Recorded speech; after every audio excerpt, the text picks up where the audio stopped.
Now let us understand the science behind unclutching. Take a few minutes and listen to these beautiful revelations.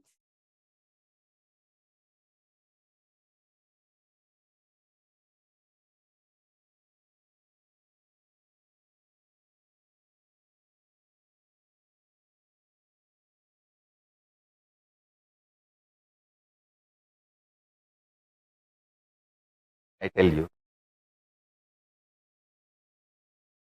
each of my gurus, they poured their life on me. The clarity with which I can grasp all the great spiritual principles and explain. That is because of my ability to unclutch, which is the pure gift from Annamalai Swamigal. It is just a simple gift from him. My ability to operate in Sahaja Samādhi, space of Paramashiva, gift from Isaki Swamigal.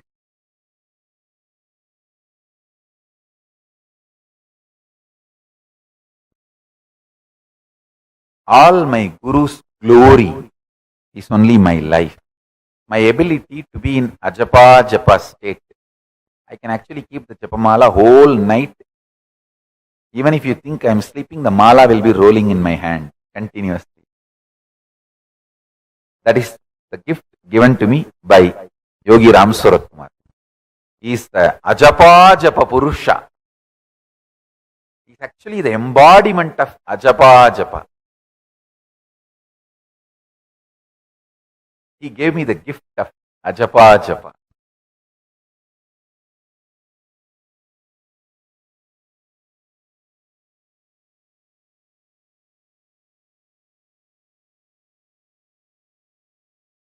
So, remember this very clearly.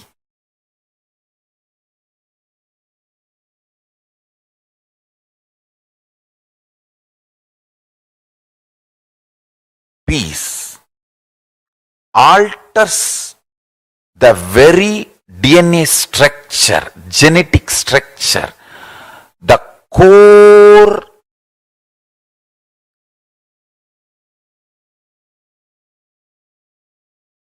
Anu Mahat structure. Understand? Anoraniyan Mahato Mahiyan.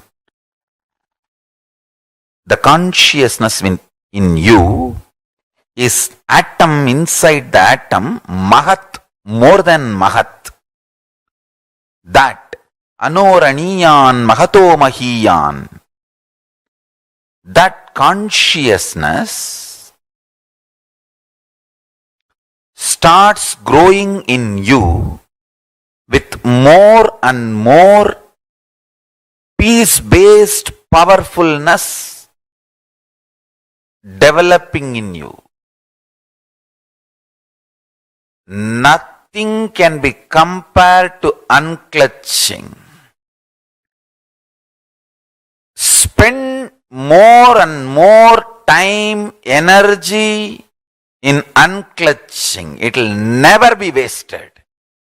Time spent on unclutching is the most productive time for you in your life, because unclutching completely makes you altogether a different material. Understand? It makes your very biomemory, muscle memory, core structure, molecular structure, genetic structure, DNA structure, everything, all the 8 energy flow circuits, 7 energy flows, 1 the pure conscious explosion. So totally 8 energy flow circuits exist in you. All the 8 explodes when you unclutch. Understand? Unclutching is the space of Sri KAILASA.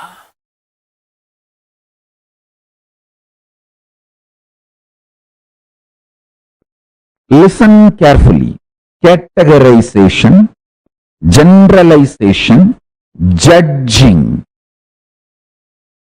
All this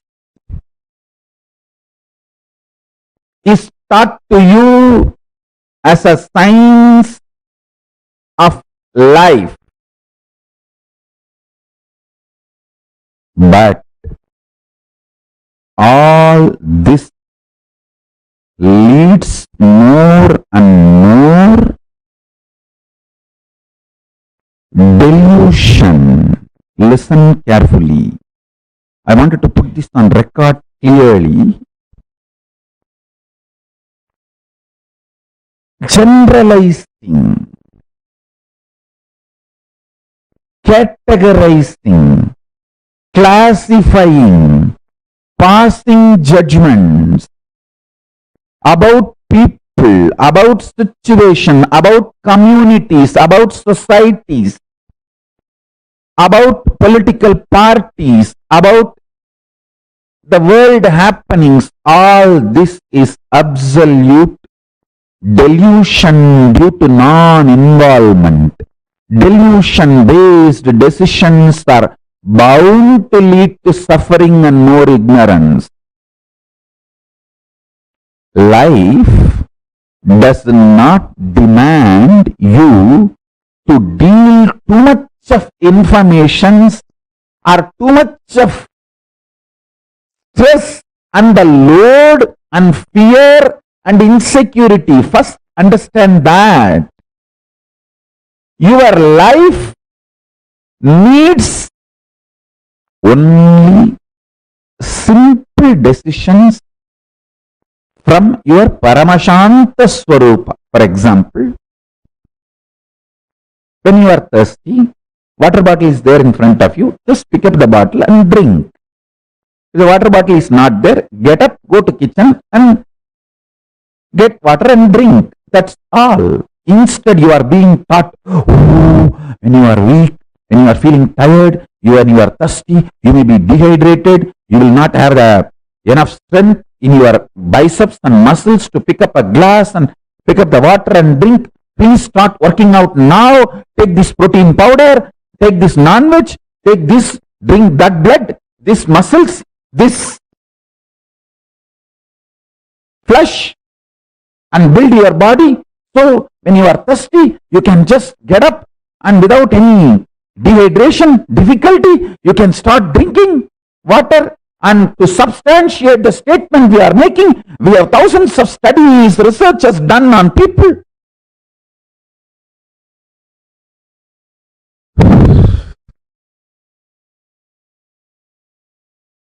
Listen.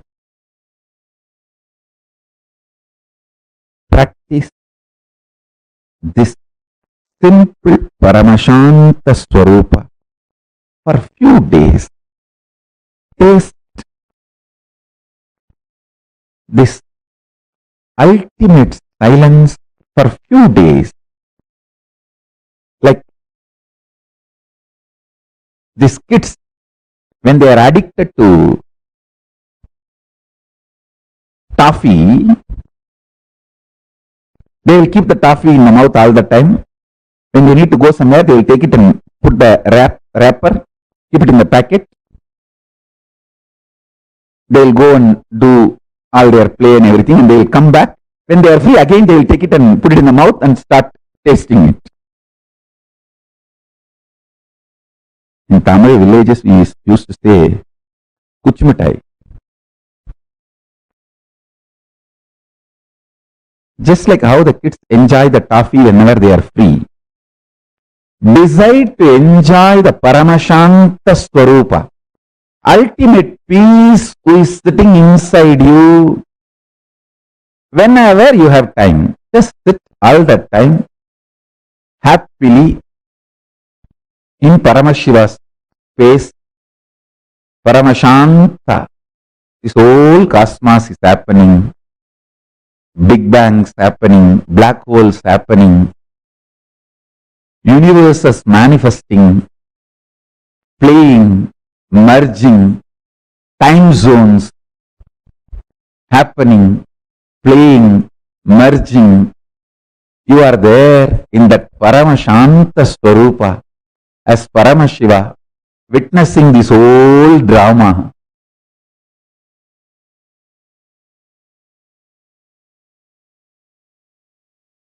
just bring the oneness to your intellectual understanding and your inner cognition. Apply that in every aspect of your life, relationships, health. Even if you have a simple headache, apply oneness as the first solution. You may ask how to apply oneness on headache. I'll give you very simple understanding. Just see where the pain is and see me, oneness within me cannot be uncomfortable within me. If something is uncomfortable within me, then that me is not in oneness with me. Let me see where me is not in oneness with me. Just start searching for that. You will see me becomes one with me and headache disappears. If there is a headache, me is not in oneness with me. Let me see which part of me is not in oneness with me. Just start searching. I tell you, simply headache will disappear. And please listen. I'm not giving you false ideas. Just take little sacred ash. Tell Paramashiva, "Oh Mahadeva, Paramashiva, I know oneness is an energy which can be mixed with any object, and that object will manifest and radiate that electromagnetic energy of oneness. So let this sacred ash be mixed with that electromagnetic energy of your oneness. Let your oneness be invoked in this sacred ash and apply that on your forehead with the Mahavagya Nithyananda Paramashivoham. It is equivalent to applying oneness on your forehead, and you will see headache disappears. I am not giving you some method like a placebo, fluke, click. No. Understand? What I am talking is far beyond placebo. It is oneness effect, not placebo effect. The electromagnetic force, maybe I can use a new word, cosmomagnetic force of oneness can be infused into any object. You can infuse that within you and without you, both.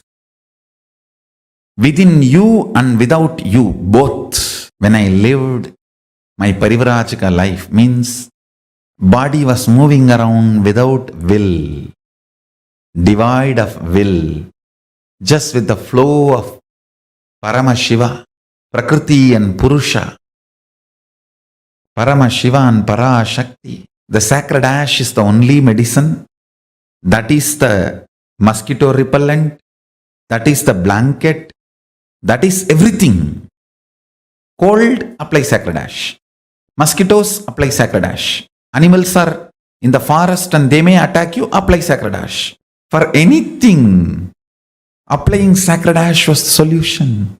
I'll take the sacred ash, invoke the powerful oneness cognition into it, the electromagnetic energy of oneness. Infuse that into that sacred ash and apply all over the body. That's it.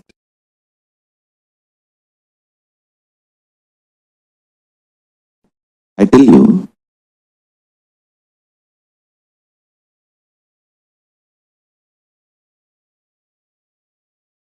this is one of the powerful Mahavagya I received from Annamalai Swamigal. This is, I should say that from the Ramana Sampradaya, the tradition, ecosystem of Bhagavan Sri Ramana Maharishi. Very casually, he put this in me. Deham naham, koham soham. Like how in the schools you learn Baba, black sheep. See, the rhymes you learn plays a major role in your thinking. Don't think rhymes are just funny. This is the most beautiful rhyme for enlightenment I learned. Deham naham koham soham. Deham means body, naham, I am not. Then koham, who am I? Soham, Paramashiva is me. I can say that I just can build full-fledged temple for Annamalai Swamigal just putting this one rhyme inside my head. Even while I walk to the restroom, the schools, they will give an interval break, 10 minutes. You have to run to the restroom and come back. Even while running to the restroom, I will sing this only. Deham naham koham soham.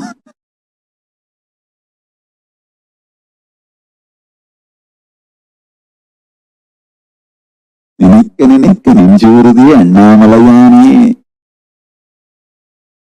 உன் மண்ணின் மகிமையோ காற்றின் கிருபையோ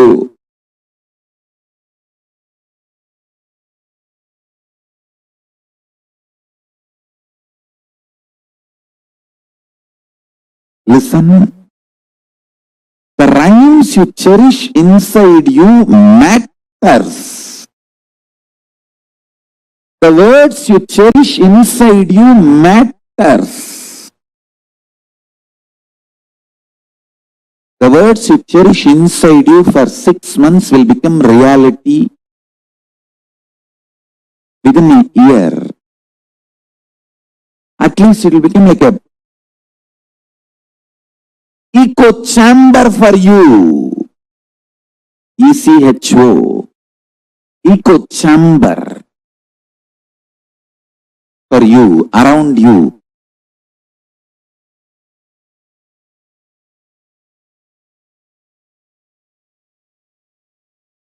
These rhymes, these great beings are put inside my head so casually.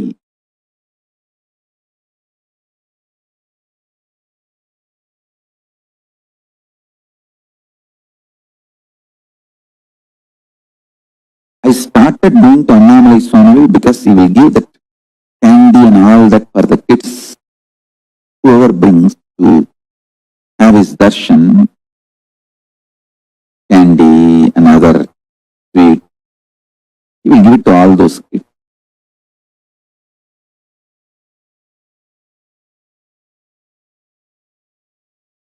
Very casually, he put these great truths inside my head. If you know little Sanskrit, you will understand this 4 word is the essence of whole Hinduism. Deham means body. Naham, not my core, me. Me. Deham is mine, but not me. Naham, koham, then who am I? Soham, Paramashiva.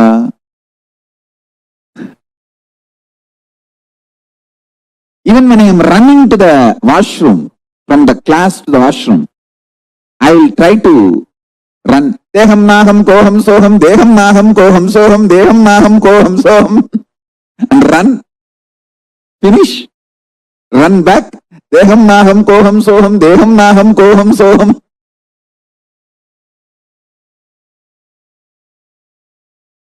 This constantly going on with this created a kind of an echo chamber around me.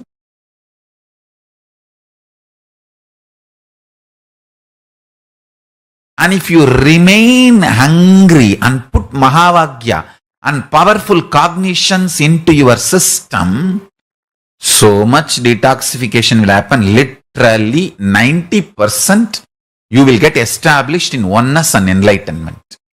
You do not need mental work, you need physical work. Means we need to work only on your body. I have given you too much initiation, too much of powerful cognitions, and from here itself I can give enlightenment to you left and right, just like that. It's not at all a big job. In English, what you say, piece of cake. You use any word. Just, I need your body to be detoxified, so when I pour me in you, you can hold. It is literally cosmic union. I can make the cosmic union happen with any one of you at any time now, especially with this whole vibration of that love. That is why I insist on you moving to liquid diet, at least next for 21 days. Liquid diet,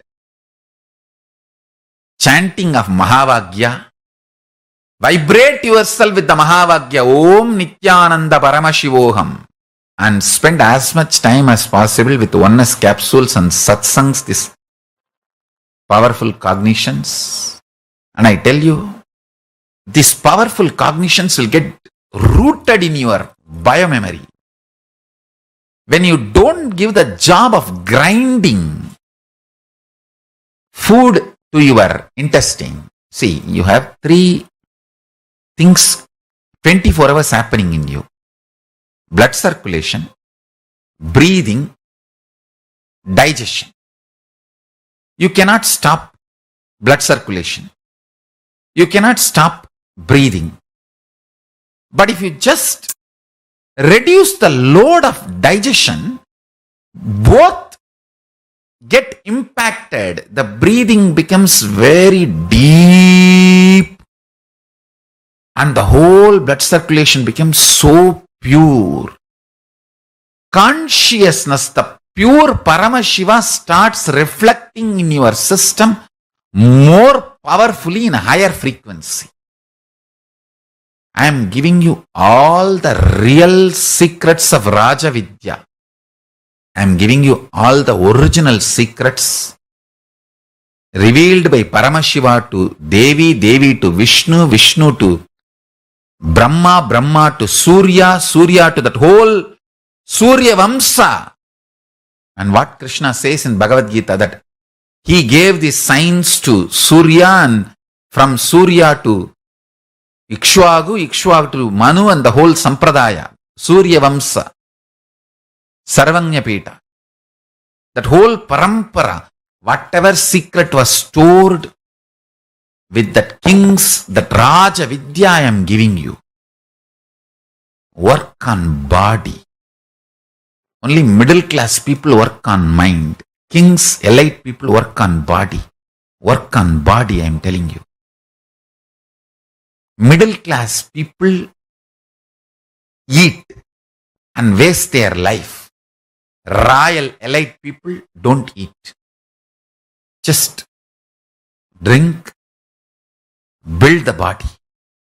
Strong nervous system to hold the highest version of Paramashiva's love. The highest version of Paramashiva's love I tasted in my life, Arunagiri Yogi Ishvara, my Guru. The love was so much.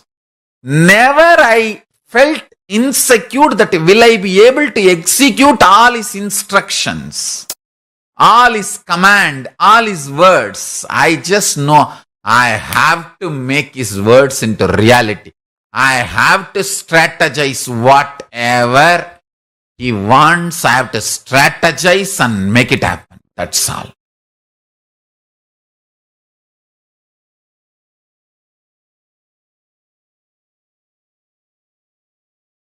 Understand?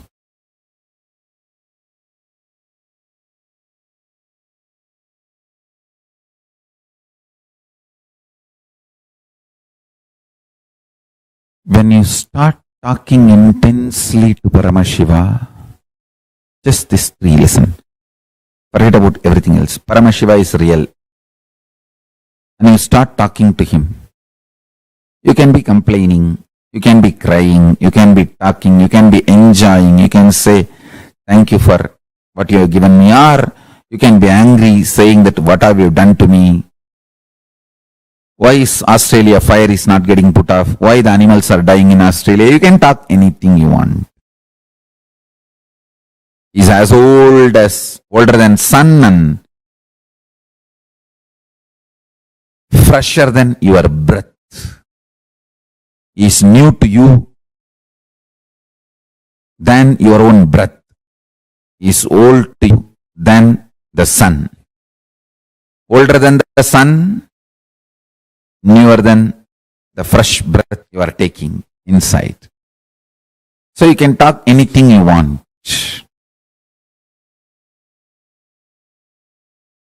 Remember one thing, cognizing is real, and then whatever you talk to him and whatever response he does, sometimes he will give verbal response, sometimes he will fulfill your prayers, sometimes he will pour intense Paramashanta state in you.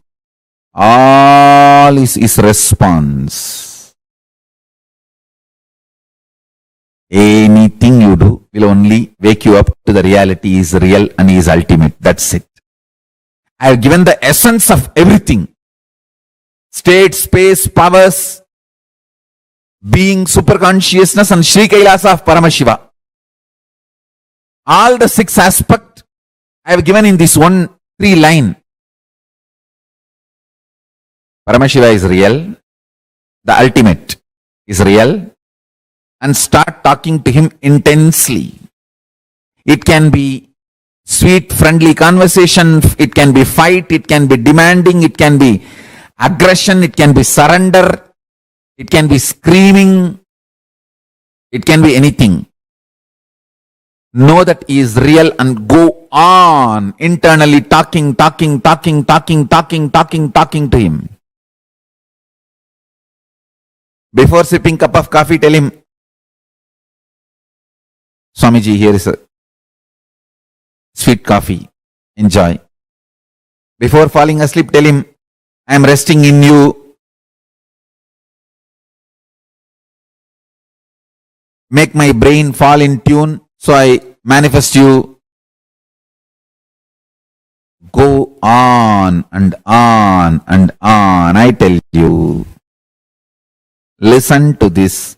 Once you feel you are dreaming, and after that, even if you slip into dreams, all those dreams only leads you to waking up state. Only once you remember, I think I am dreaming and it's not all real. Even if you don't wake up and fall, you slip into the dream again.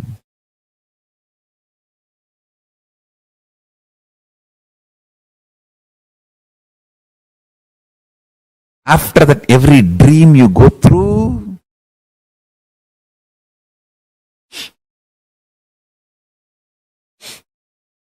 will only lead you to wake up. You will only wake up.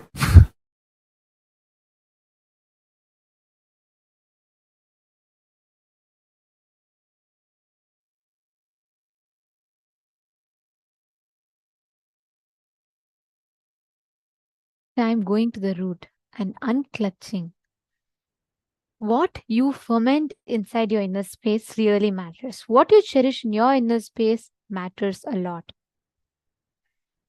Now, every single time that we cherish any cognitions that are powerlessness in us, then that is what manifests as reality in front of us. Every moment you cherish powerfulness in your inner space, you manifest that exact same thing as your experience. And now with this, it is time that all of us enter into the darshan preparation. I request all the participants, every one of you, to please come, settle down. Please be in the camera.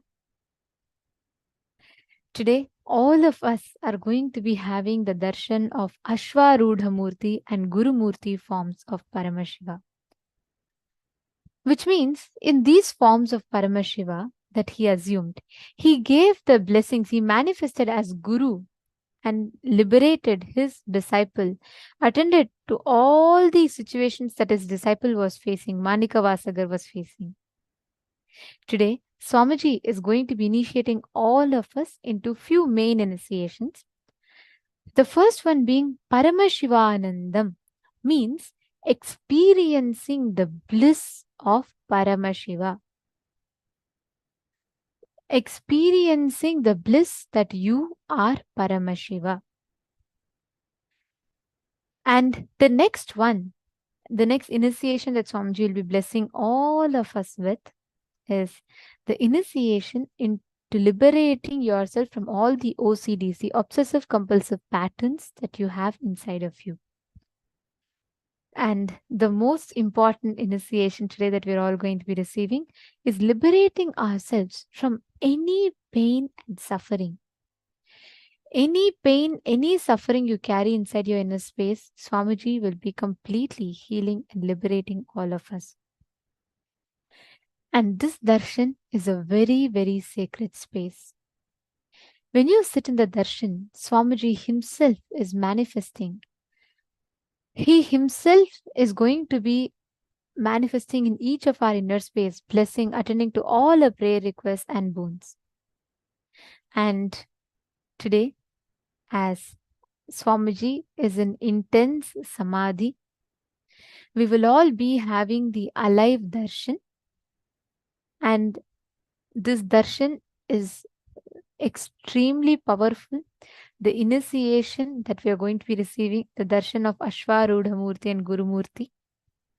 So today, we will not be having a live darshan, we will be having an alive darshan, where Swamiji will be blessing all of us as Ashwarudha Murthy and Guru Murthy form of Paramashiva. I request everyone to please settle down. Please come in front of the camera. See, darshan is an extremely sacred space.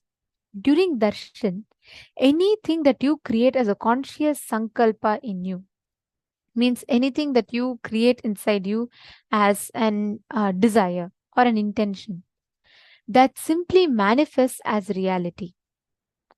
So in this darshan, any prayers, anything that you have, all of them manifest as reality.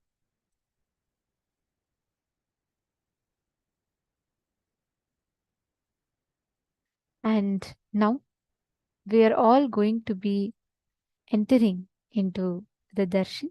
I request every one of you to please settle down, sit straight. Sit with your head, neck and spine in a straight line.